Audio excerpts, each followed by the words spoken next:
Things Fall Apart, Disc 6. Chapter 21. There were many men and women in Umuofia who did not feel as strongly as Okonkwo about the new dispensation. The white man had indeed brought a lunatic religion, but he had also built a trading store, and for the first time, palm oil and kernel became things of great price, and much money flowed into Umuofia. And even in the matter of religion, there was a growing feeling that there might be something in it after all, something vaguely akin to method in the overwhelming madness. This growing feeling was due to Mr. Brown, the white missionary, who was very firm in restraining his flock from provoking the wrath of the clan. One member, in particular, was very difficult to restrain. His name was Enoch, and his father was the priest of the snake cult. The story went around that Enoch had killed and eaten the sacred python, and that his father had cursed him. Mr. Brown preached against such excess of zeal. Everything was possible, he told his energetic flock, but everything was not expedient. And so Mr. Brown came to be respected even by the clan, because he trod softly on its faith. He made friends with some of the great men of the clan, and on one of his frequent visits to the neighboring villages, he had been presented with a carved elephant tusk, which was a sign of dignity and rank. One of the great men in that village was called Akuna, and he had given one of his sons to be taught the white man's knowledge in Mr. Brown's school. Whenever Mr. Brown went to that village, he spent long hours with Akuna in his obi, talking through an interpreter about religion. Neither of them succeeded in converting the other, but they learned more about their different beliefs. "You say that there is one supreme God who made heaven and earth," said Akuna on one of Mr. Brown's visits. "We also believe in him and call him Chukwu. He made all the world and the other gods." "There are no other gods," said Mr. Brown.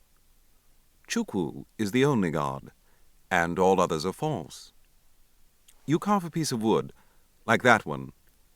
He pointed at the rafters, from which Akuna's carved ikenga hung.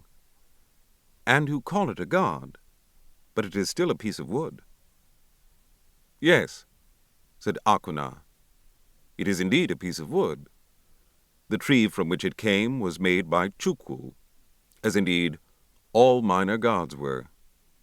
But he made them for his messengers, so that we could approach him through them. It is like yourself. You are the head of your church." "No," protested Mr. Brown. "The head of my church is God himself." "I know," said Akuna, "but there must be a head in this world among men. Somebody like yourself must be the head here." "The head of my church in that sense is in England." "That is exactly what I am saying. The head of your church is in your country.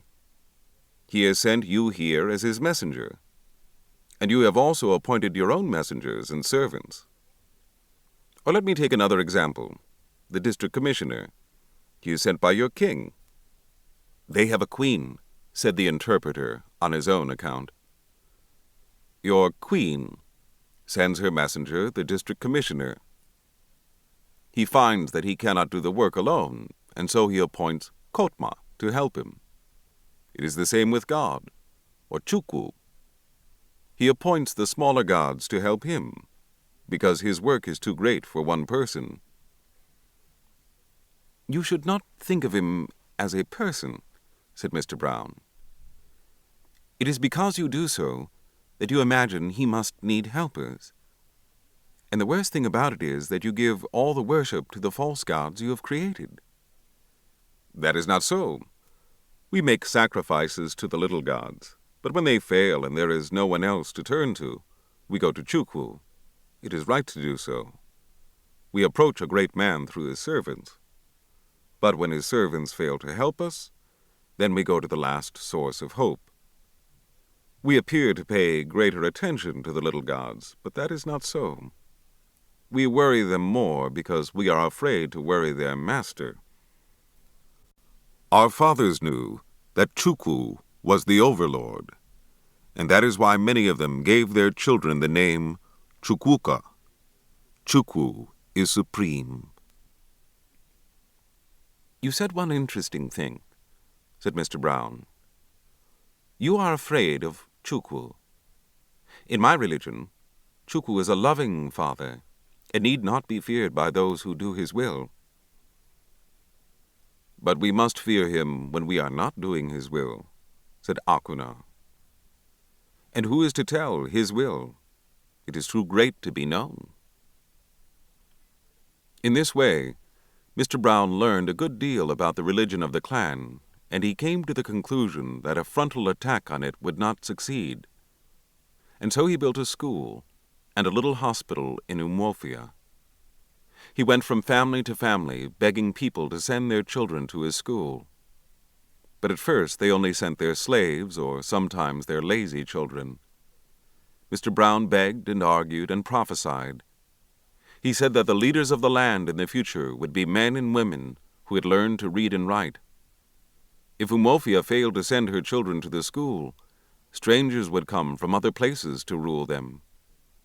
They could already see that happening in the native court, where the D.C.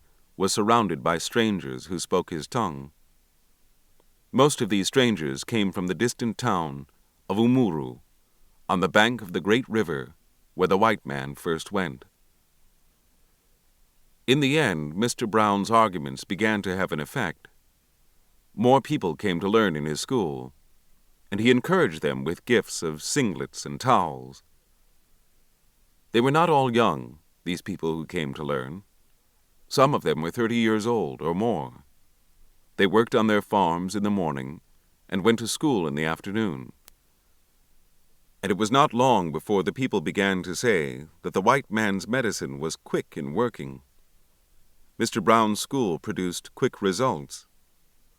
A few months in it were enough to make one a court messenger, or even a court clerk. Those who stayed longer became teachers. And from Umuofia, laborers went forth into the Lord's vineyard.